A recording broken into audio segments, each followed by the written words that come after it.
আসসালামু আলাইকুম সম্মানিত ভিউয়ার্স, সকলকে স্বাগত জানাচ্ছি আমার কথা শোনার জন্য। আপনারা ইতিমধ্যে জেনেছেন গতকালকে ঠিক এই সময়ে সুইজারল্যান্ডের জেনেভা এয়ারপোর্টে বাংলাদেশ সরকারের মাননীয় আইন উপদেষ্টা প্রফেসর আসিফ নজরুলকে কিছু সংখ্যক লোক হেনস্থা করার চেষ্টা করেছে। তিনি হেনস্থার শিকার হয়েছেন। তো যতটুকু এখন পর্যন্ত জানা গেছে, পত্রপত্রিকায় যাদের নাম এসেছে এর মধ্যে একজন ছিলেন নজরুল ইসলাম জমাদার, আরেকজন শ্যামল খান। তারা উভয়ই পতিত স্বৈরশাসক আওয়ামী লীগের সুইজারল্যান্ডের সভাপতি সেক্রেটারি। এটা খুবই দুঃখজনক, খুবই নিন্দনীয় একটি বিষয় হচ্ছে যে একটি দেশের সম্মানিত উপদেষ্টা, তাকে বিদেশের মাটিতে হেনস্থা করা হয়েছে, হেনস্থা করার চেষ্টা করা হয়েছে, তার সাথে মিসবিহেভ করা হয়েছে। আপনাদের মনে থাকার কথা, আওয়ামী রেজিম যখন চলছিল বাংলাদেশে, তারা অবৈধভাবে যখন ক্ষমতায় ছিল, তখন তাদের সরকারের বিভিন্ন মন্ত্রী এমপিদের বিদেশে যখন হেনস্থা করার চেষ্টা করা হতো বা হেনস্থা করা হতো, তখন কিন্তু তারা তার আত্মীয় স্বজনকে দেশে শায়েস্তা করত।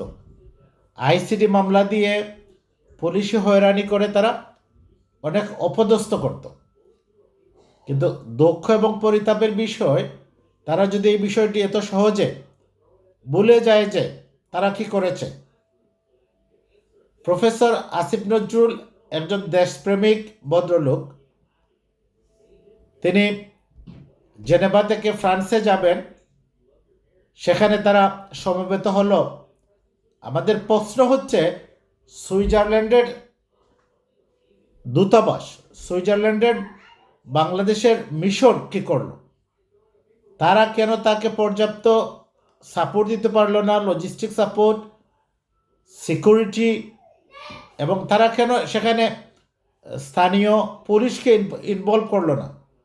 তাদের তো নিশ্চয় জানা থাকার কথা, প্রফেসর আসিফ নজরুল নির্দলীয় মানুষ, তার কোনো দলীয় লোকজন নেই সেখানে। দলীয় লোকজন যাওয়ার সম্ভাবনা কম, যাবে না, যেহেতু তার কোনো দল নেই।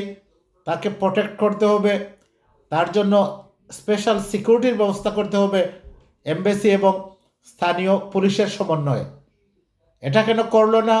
এই জন্য অবশ্যই সুইজারল্যান্ডস্থ বাংলাদেশের রাষ্ট্রদূতকে তলব করে প্রয়োজনে তাকে ওএসটি করার দরকার। সে বিগত পতিত স্বৈরাচার সরকারের নিয়োগকৃত রাষ্ট্রদূত হওয়ার কারণে আমাদের মনে হচ্ছে সে বিষয়টিকে এত গুরুত্ব দেয়নি। যেখানে ইন্টারিম গভর্নমেন্টের মন্ত্রী উপদেষ্টাদের কোনো দল নেই, তার দলীয় লোকজন স্বাভাবিক কারণে সেখানে থাকবে না। এই বিবেচনায় তো তাকে এক্সট্রা সিকিউরিটি দেওয়ার দরকার ছিল, পুলিশি সাপোর্ট দেওয়ার দরকার ছিল। এমনকি যখন তাকে আটকানো হয়, হেনস্থা করার চেষ্টা করা হয়, তখনও কেন পুলিশকে কল করা হলো না? পুলিশকে, এখানে তো যারা ছিল গুটি কয়েক 10-11 জন লোক, আওয়ামী গণনার সভাপতি সেক্রেটারি, সভাপতি নজরুল ইসলাম জমাদার এবং শ্যামল খান সেক্রেটারি, তাদের তো সুস্পষ্ট চেহারা, মানে ভিডিওতে বোঝা যাচ্ছে। কেন তারা পুলিশি হস্তক্ষেপ করলো না? কেন তারা আইন শৃঙ্খলা আশ্রয় নিল না? এটি একটি বিষয়। তো কথা খুবই ক্লিয়ার, লাউড অ্যান্ড ক্লিয়ার, পতিত স্বৈরশাসকের দোসর হিসাবে কাজ করে নিজেদের জীবন বিপন্ন করবেন না। আপনাদের নেতারা পালিয়ে গেছে।